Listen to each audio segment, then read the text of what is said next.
Frères humains qui après nous vivez, n'ayez les cœurs contre nous endurcis, car si pitié de nous pauvres avez, Dieu en aura plutôt de vous merci. Vous nous voyez si attachés 5, 6. Quant à la chair que trop avons nourrie, elle est piéça, dévorée et pourrie. Et nous, les os, devenons cendre et poudre, de notre mal, personne ne s'en rit. Mais priez Dieu que tous nous veuillent absoudre. Cette ballade angoissante est le fruit de François Villon. Elle s'intitule La ballade des pendus. Elle a été écrite en 1463, alors que François Villon a 32 ans. Il est alors emprisonné à Paris, condamné à mort.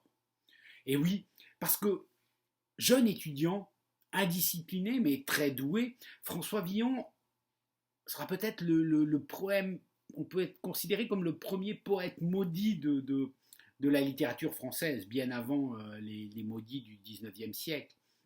Il a été maître à la faculté des arts de Paris à 21 ans. Il écume alors le quartier latin, c'est un joyeux luron, un bon vivant.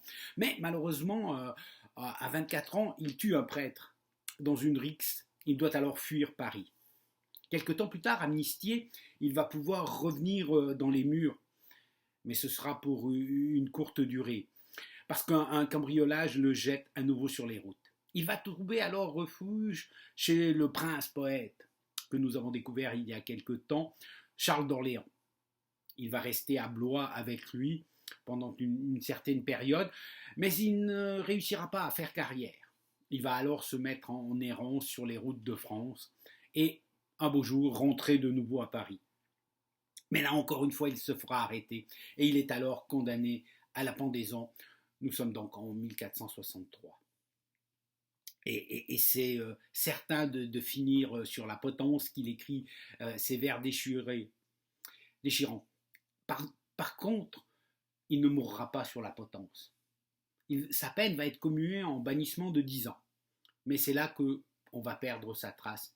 En fait, personne ne sait comment a fini ce poète maudit François Villon. Mais très vite, ces poètes vont être édités et vont connaître une certaine connaissance, malgré la difficulté de ces ballades qui a souvent du double sens, on utilise des antiphrases. Et ce vieux français va ressurgir au XXe siècle parce qu'on va le rééditer, le réécrire, le mettre un peu au goût du jour. La version que je vous ai lue tout à l'heure est quand même compréhensible. Et des chanteurs comme Georges Brassens, par exemple, mettre en musique sa ballade des dames du temps jadis.